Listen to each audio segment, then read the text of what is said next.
Hi friends, today's lecture being on contracts in general and contract of bailment in particular. At the outset, let me throw some light on the concept of contract in general. Now, what is contract? In general, in popular sense, we call it an agreement. So, what is meant by an agreement? Agreement is nothing but an unanimous understanding or a decision arrived at between two parties on a particular subject matter. That means, prior to that agreement, when parties have different opinions or different views, by virtue of the agreement entered by them, they arrive at a common understanding. Every contract is an agreement, but every agreement is not a contract. The contract is an agreement which is enforceable by law. So, any agreement which creates mutual rights and obligations, if they are enforceable under the law, that enforceable agreement under the law can be called a contract. Now, the contract is very much intimately linked with the life of the individual. Bailment is one of such contracts which every individual in his daily life enters knowingly or unknowingly. An individual enters into number of transactions which can be brought within the fold of the contract of bailment, but a person may not be aware that he is entering into that particular type of contract, namely the contract of bailment.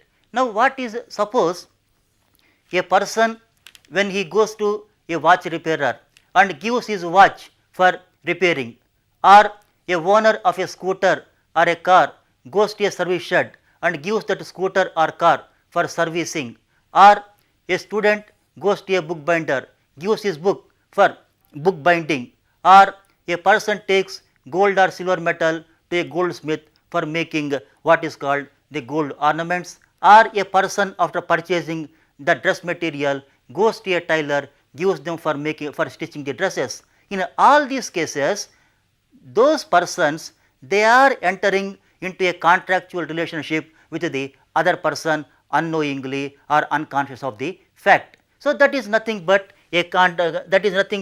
an instance of the contract of bailment. In general, what is meant by the contract of bailment? The contract of bailment is a conditional delivery of goods by one person called bailor to another person called the bailee, subject to the condition that the goods must be returned by the bailee to the bailor after the purpose for which they have been delivered to the bailee is accomplished. So, when we brief the definition as given by the Indian Contract Act in section 148, we understand these features with regard to the contract of bailment.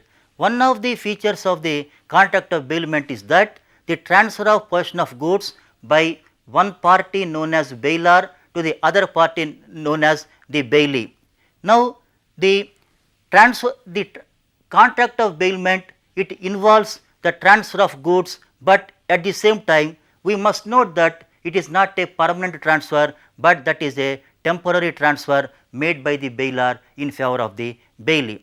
And another important aspect with regard to the bailment, as we understand from section 148, is that in case of bailment, the bailor does not transfer the right of ownership or title in favor of the bailee. And lastly, the vital or the important aspect of the contract of bailment is that it is a conditional delivery of goods. So, in precisely a contract of bailment can be understood as conditional delivery of goods by one person, namely the bailor, to another person, namely bailee, for a particular purpose. So, in this way the contract of bailment involves the delivery of goods by the bailor to the bailee for a specific purpose, for a particular purpose, subject to the condition that those goods are to be given back after the specific purpose for which they have been bailed is accomplished with. Now, the bailment is purely based upon the contract. The contract between the bailor and bailee may arise, may be created either by means of an express contract or by tacit conduct of the parties. Even though for a bailment or bailer and bailee relationship, contract is a must, contract is essential, requisite. It is not necessary. Do you mean that a deliberate contract or the parties must enter into contract intentionally or specifically? No. That means sometimes there may be situations where the parties have not specially, deliberately or intentionally made a special contract for creating a contract of bailment. So, the point I would like to drive home is that notwithstanding the fact that the parties have not made any deliberate arrangement or agreement to create bailer and bailee relationship, you have to bear in mind that whenever a person takes the responsibility of our goods into his care, immediately the bailer and bailee relationship arises. To give one example, when we go to a restaurant or to a shop, the moment the servant or the butler of that restaurant or the shop takes care of our goods, automatically the relationship between us becomes the bailer and bailee, and even though between us, between the two parties, there is nothing like a special contract entered. So, in this way the bailer and bailee relationship can be created even though there is no special contract entered by the parties. Now, as I said, the contract of bailment, bailment being a contract, it creates mutual rights and obligations. So, what are the rights and obligations that are created between the parties under the contract of bailment? Since the bailer whose goods are taken by the bailee for his self use, the bailer is put under a duty to disclose all the defects or shortcomings that creep in his goods and which inevitably and essentially interfere with the use of goods by the bailee. That means, the main purpose of the contract of bailment is the use of the goods or application of the goods by the bailee for his benefit, for his purpose. The bailer has a duty, he owes an obligation of inviting the attention of the bailee to the defects of the goods, whatever that lie in the goods he is delivering to the bailee. Now, one question that arises in this context is, where the bailer is unaware of the defects lying in his goods, is he still liable or accountable for any loss, inconvenience or harm suffered by the bailee? Of course, now as far as the Indian Contract Act is concerned, Indian law is concerned, whether the scope of the bailer's duty is restricted to the defects about which the bailer is aware, and but on the other hand, under English law, the position is a little different, because the question has to be decided with reference to the fact whether the bailer is a gratuitous bailer or is it a bailment for reward. In case of the gratuitous bailment, that is where the bailer gives goods without consideration, his liability is restricted only to the defects of which he is aware. But on the other hand, in case of the bailment for reward, whether he knows about the defects or not, he is made absolutely liable for whatever the damage or the loss or harm the bailee suffers due to the defects in the goods. So, that in that way, bailer has to disclose or bring to the notice of the bailee about the defects of the goods. Now, that is as regards the bailer's duties. Now, coming to the bailee's part. Now, under the contract of bailment, the bailer has too many duties. Now, first thing I would like to remind you is, already I have told you that the contract of bailment is a contract under which a bailee does not acquire the right of ownership. The goods are transferred to him, goods are delivered to him for his benefit, for his use by the bailer under the contract temporarily and conditionally. So, therefore, while the bailee is using the goods, applying the goods, he has to be very cautious and take every care to see that the goods are not damaged or the goods are not spoiled. So, what is the way, in what manner according to what standard the bailee is expected to take care of the goods. Now, for that purpose, how you use your own goods, how much care and caution you show or take in case of your own goods, the goods belonging to the bailer are to be used in the same fashion. So, that means between one's own goods and the bailer's goods there should be no discrimination, no differential treatment. So, the every care and caution must be taken so as to prevent any loss, damage or destruction as regards the bailer's goods.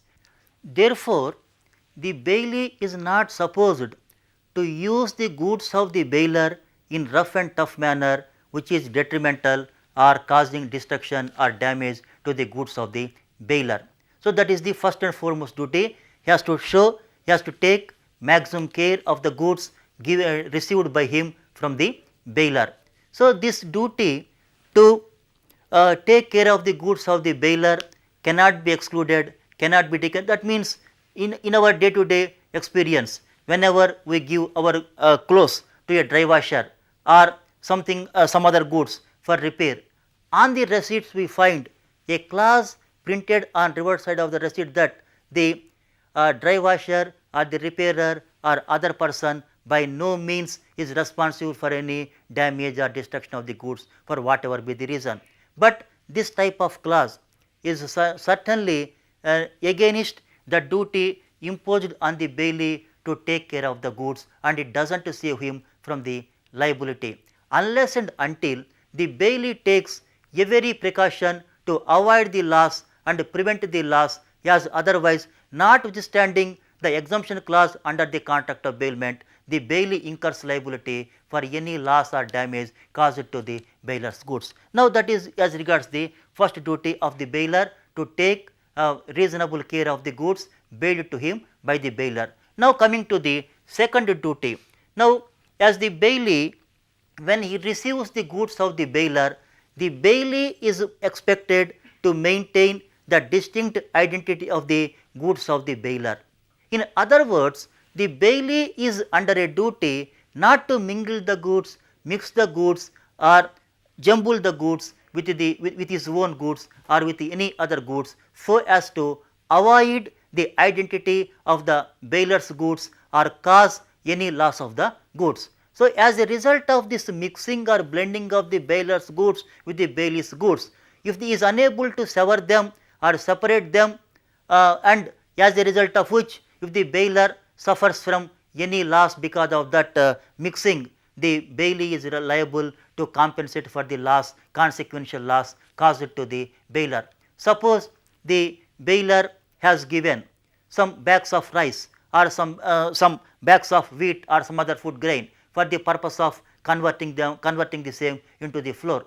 Now, the bailee, the miller has mixed the same with his own food grain. Now, these two cannot be obviously separated or severed. As a result of that, the bailer suffers the loss. So, in this case, the bailee has to compensate for the consequential loss caused to the bailer. So, that is the second duty. Now, third duty is, now the bailment, the contract of bailment is a conditional contract.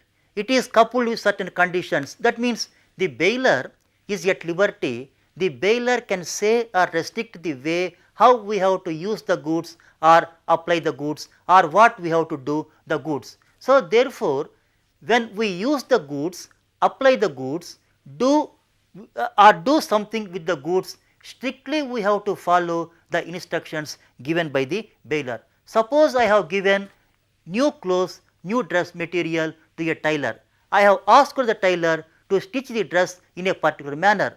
The bailee, the tailor in this case, has no other go but to stitch my dress, prepare my dress according to the specific instructions I have given. So, in other words, the bailee has no other way, bailee has no liberty to depart from the instructions with regard to the use of the goods, application of the goods, if any given by the bailer at the time of the contract entered by the bailer. That is another thing. Then another example, suppose A is the owner of a tractor, B a farmer, he has hired that tractor under the contract of bailment for rent. The bailer, the owner said the tractor is to be used only for the agricultural purpose or cultivation purpose, not for the purpose of public transportation. But in this case, the cultivator, the bailee uses that tractor for the purpose of carrying the people from one place to the other. For the purpose of public travelling, he has used that vehicle. So, as a result of that, the vehicle is damaged. So, in this case, the bailee has committed the breach of duty under the contract of bailment. For the damage caused to the vehicle, the bailee owes a duty to compensate the bailer. So, likewise, the moment the purpose for which the goods are bailed, that is accomplished, that is over, because the goods under the contract of bailment, they are not given to me forever or permanently. That is a temporary delivery of goods, temporary transfer portion of the goods to me under the contract of bailment. So, therefore, every bailee under the contract of bailment owes a duty to return the goods soon after the purpose for which the goods are bailed to him. So, for example, in one case, let us take one case. Suppose a goods, some dresses are given to the tailor. The tailor, after stitching the good, those dresses, has to give them back or return the same to the person from whom he has received those dresses. But in this case, the tailor has failed to give the those dresses after stitching to the person from whom he has received. Accidentally, the tailor shop caught fire, those dresses were destroyed, or there was a theft, the dresses were stolen. So, in these two cases, there was a default on the part of the bailee conspicuously in returning the goods. As a result, the bailee incurs the liability to compensate the bailer for the consequential loss suffered by the owner of the dresses. So, that is as regards the duty to return the goods, or sometimes the bailer may say what the bailee has to do after the purpose is over. So, he has to dispose of the goods accordingly. So, likewise, lastly, when the bailee has to return the goods, the bailee cannot say, cannot question the ownership, the title or the competence of the bailer to the goods. He can't say the bailer is not the owner, bailer is not the right person to get back the goods. So, he should not set up the just issue. Now, coming to the rights of the bailee. What are the rights? So, as long as the goods are in possession of the bailee, depending upon the nature of the goods and the purpose for which the goods are bailed, the bailee might have done something, the bailee might have done some services in preserving the goods or in protecting the goods belonging to the bailer. For that, the bailee might have spent some money out of his pocket. So, for that, the bailee is entitled to get the cost which he has spent, which he has incurred in protecting the goods or in preserving the goods. So, every bailee, whenever he has done some service to the goods given to him by the bailer, he is entitled to receive the remuneration or the compensation for whatever the trouble he has taken to maintain the goods, preserve the goods, or to save the goods from the loss, damage or destruction. So, where until the goods or until the services, the service charges or the remuneration is paid to him by the bailer, every bailee under the contract of bailment has an important right known as right to lien. Right to lien means right to retain the goods in respect of which the bailee has done some service either by his skill, by labor or by his special talent. Suppose I have given some gold or silver to a goldsmith for making a gold ring or a silver dish. Until and unless I pay the make charges to the goldsmith has, as a bailee, has every right to say no for returning of the goods until and unless I pay the make charges. This is because of the right to lien he enjoys under the contract of bailment. So, this right to lien available to a bailee under the contract of bailment is of two types, general lien and particular lien. For example, I have given the instance where I gave some gold metal or silver metal to a goldsmith. I have not paid the make charges, or I gave my TV to a TV repairer.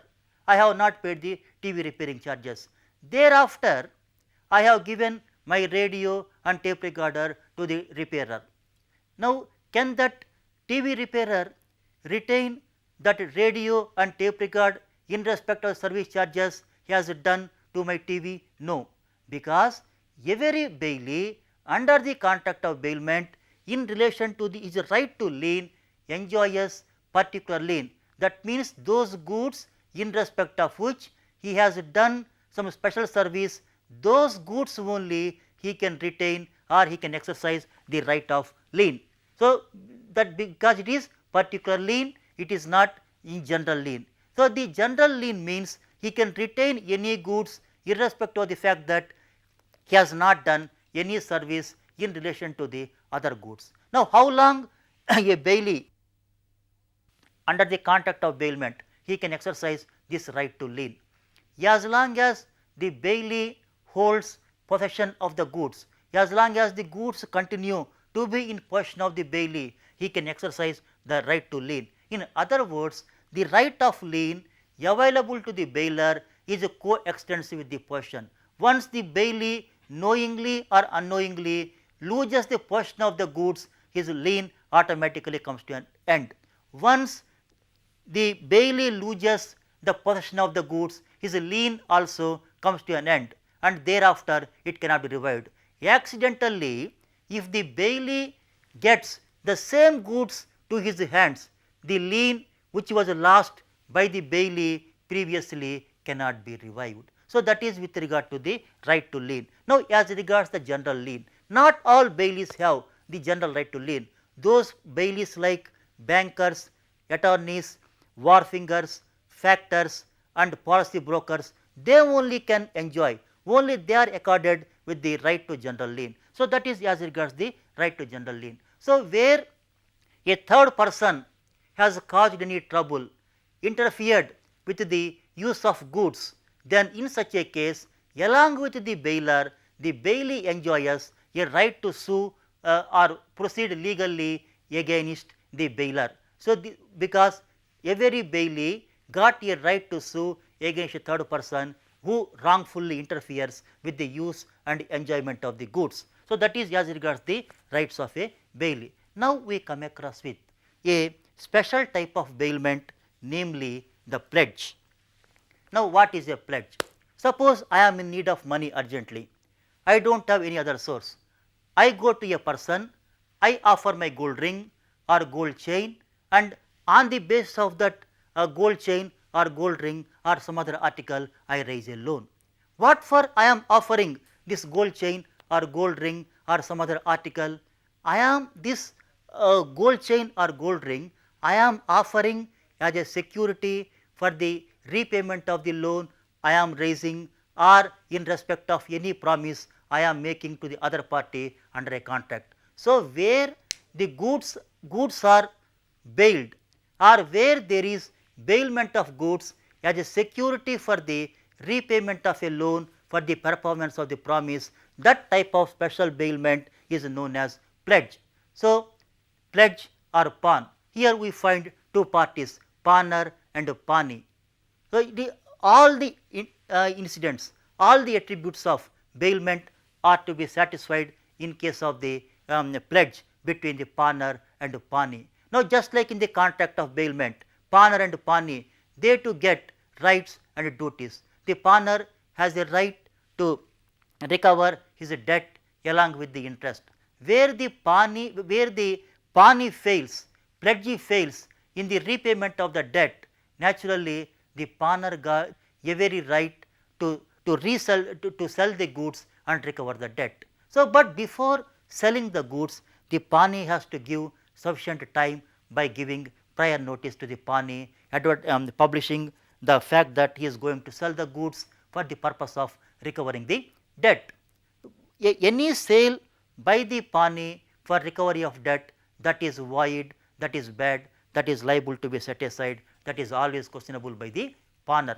Now, coming to where even after the sale, if there is shortage, if there is a deficit, certainly the pawnee can proceed against the pawner to recover the differential amount. Now, coming to the pawner who has pledged the goods, he enjoys two rights, important rights. One is right to repayment and get back the goods, right to return of the goods intact. So, every pawner has a right to redeem the goods by making the repayment and get back the goods, even though the goods are put to sale by the pawnee after the notice.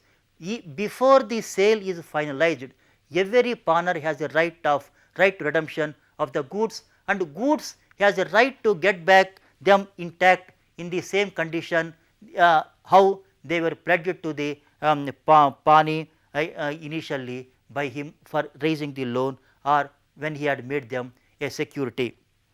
Now, likewise, pledge is a special type of bailment made entered as a security for the repayment of the loan or for the performance of a promise. Now, what is the difference between the bailment and the pledge?